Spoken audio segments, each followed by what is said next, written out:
your Keisha J up in the business. Alright, man, the reason why I'm shooting this video is to let all them single ladies out there know that I'm single. Basically, that's what it is. But not only that I'm single, man, I'm trying to look for that wife type, man. You know, the ones that, you know, that's down for you, whatever, that's thick and thin, you know, that's really gonna be there for you, man.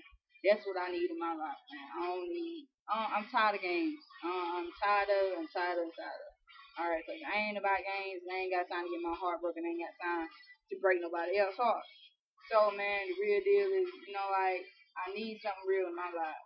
And if you think that you that real thing, you need to hit me up on this page, man. Real talk. Hit me up on my page and let me know what's up, man. Real talk, man. Because, I mean, you know, it's life is short, man.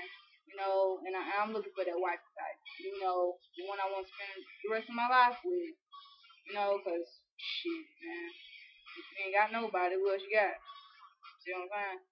But, on the real tip, man, hit me up or whatsoever, because, you know, I really am looking for that wife today. Alright, and if you think you need to hit me up on my page and everything, man.